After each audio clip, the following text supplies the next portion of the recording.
Well, again, choir and gedal sias to firkin folge roof eliog agus dos and down our ins in Áras and Uachtaráin gur a chance an ve porchok san okoid sha. Akka tovachtach dar noi to cool hakat brunok I buint leis.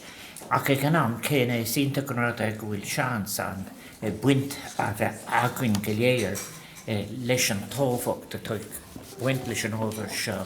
Is long sludges sawaltucht our mohere. I say as President of Ireland that it's a pleasure to welcome you all to Áras and Uachtaráin, and as I have just said in Irish, we here in Áras and Uachtaráin are so pleased to have the opportunity of this year joining with you in this what is a very important occasion that has as background to it tragic events and grief, but at the same time is positive in seeking to address all of the circumstances that might be changed so as to reduce the number of fatalities on our roads and the injuries. We come to remember and honour the memories and honour the memory and the grief of our citizens and visitors who've been killed tragically on our roads, just under 25,000 since statistics began in 1959. I think this is an occasion to acknowledge the families, to acknowledge the grief of those families and their experience and their loved ones, and to share with them, as I have said, some of the recollection, memory, consequences of the devastating impacts that such deaths and serious injuries have on communities. I want to welcome the Minister of State, Jack Chambers, Uachtaráin, and also the Road Safety Authority. I want the Road Safety Authority members. I want, above all else, to extend Fáilte Spéisialta a particular welcome to all those this afternoon who have had family members who tragically lost their lives on the road. Mothers and fathers, sons and daughters, husbands and wives, partners, grandchildren, grandparents who are no longer with us. I welcome in particular representatives of the Irish Road Victims Association, Tres Liam Levas Gochratator Shulake. I recognise how, despite your own immense grief and pain, you have found the fortitude and the strength and the generosity of practical citizenship to be advocating for safer roads and fewer casualties across the island of Ireland. I offer my heartfelt thanks to you all on behalf of all of the citizens of Ireland for the important and generous advocacy work that you do. And by your presence here this afternoon, you are representing the many families and communities around the country who have been affected by road traffic incidents. And your presence reminds us all that behind every headline and news story and statistics, there is a grieving family, a traumatised community very often. We are, of course, not just remembering those who've lost their lives on our roads. For far too many who were involved in road traffic collisions go on to sustain what are life-changing serious injuries.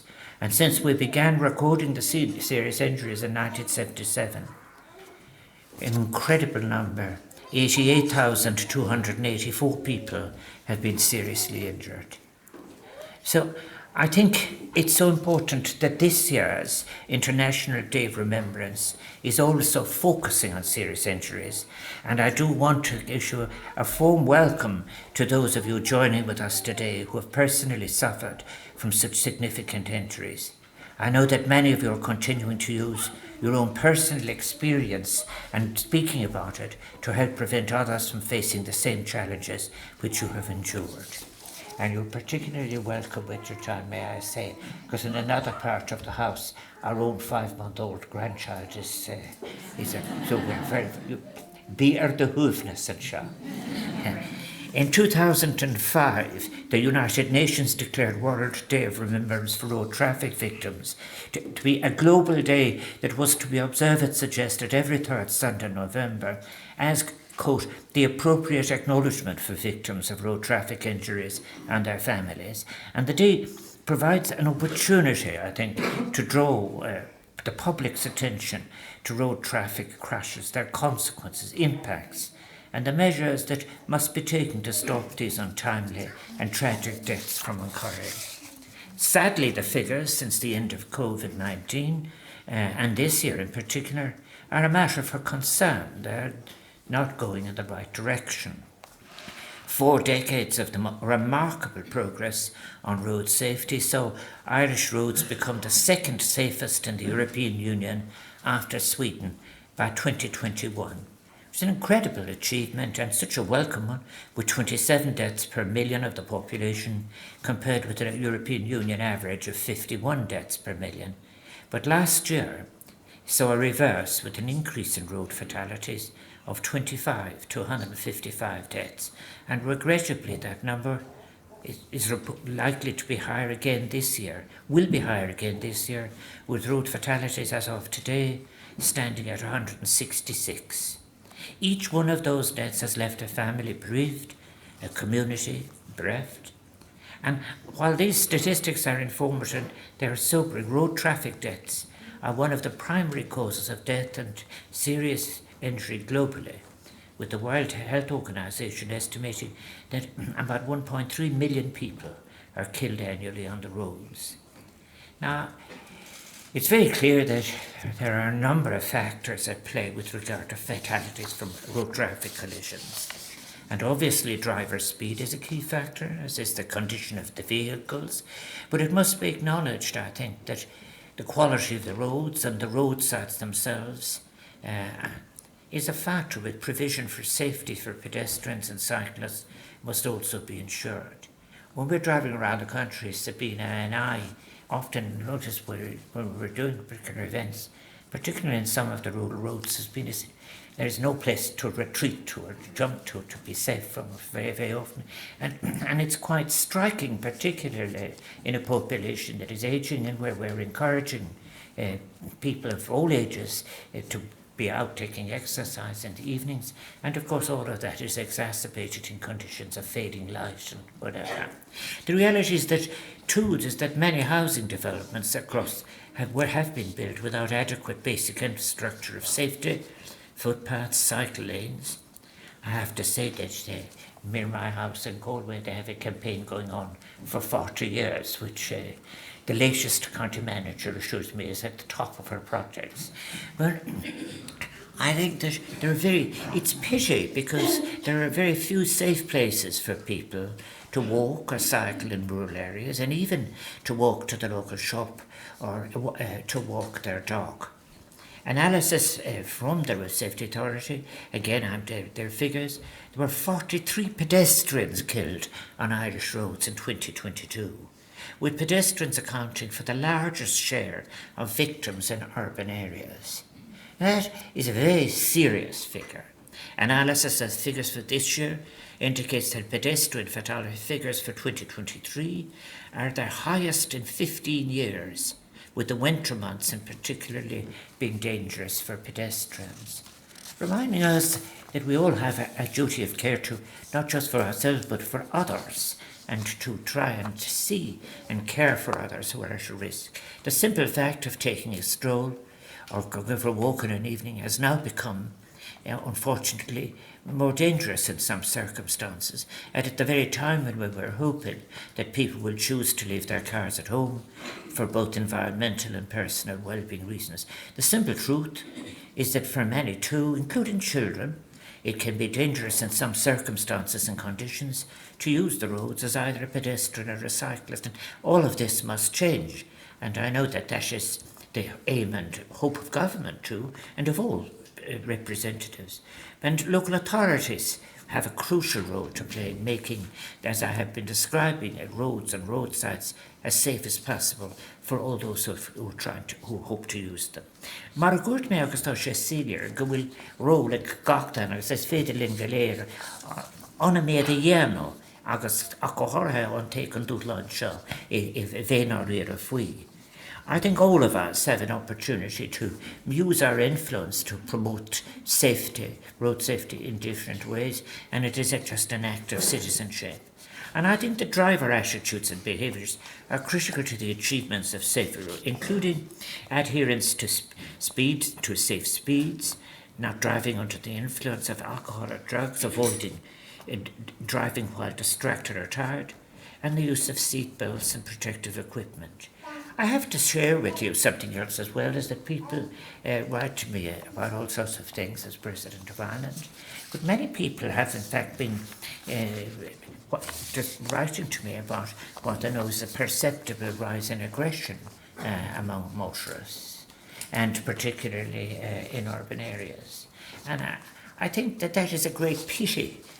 I think that we have to think about this, which raises questions in relation to not only education, but also the openness of our discourse in public sessions and communities of why and where and the consequences of such rising aggression. But we mustn't lose hope, because while 2023 saw a further reverse and taking a disturbing turn, it's one that can be reversed if this collective will, if the collective will is there, and if we all work together.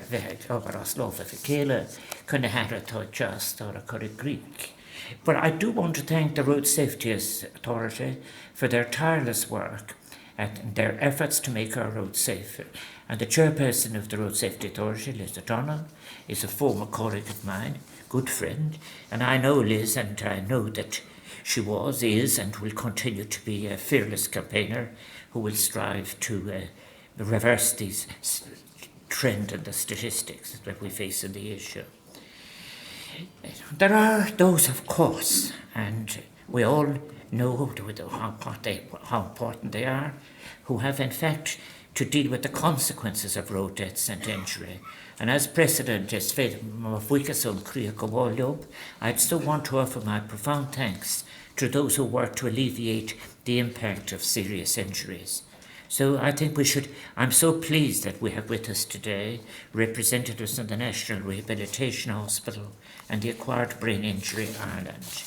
I'm so glad to have the opportunity of recognising the work of a very special group, the first responders present, who deal with the often horrific aftermath of road traffic collisions, the emergency services, the paramedics, the Gardaí, those operating the blood bank service who volunteer to bring blood supplies to hospitals around the country. To all of it, I must say as well, there are others as well who, in serving the public and promoting safety, make themselves vulnerable. Road workers, school wardens, road maintenance workers who work in what often are dangerous conditions. I have to say myself that these days, following the recent storms, I'm often lost in admiration at those people climbing the poles, returning energy to us and so forth. And I have to confess a special industry. I began my life as a wages clerk in the ESB in 1960-61. And the people who do these acts of public service that make all of our lives possible, we should never forget it. It is not just at times of pandemic, but we owe them so much. So as we mark World Remembrance Day, may we all, in fact, decide and recall all of those who have been affected by collisions on our road, and as we honour their memory, all those who've died and those who have encountered serious injury, may we make a positive commitment to increasing awareness over the responsibility we all have when using the roads.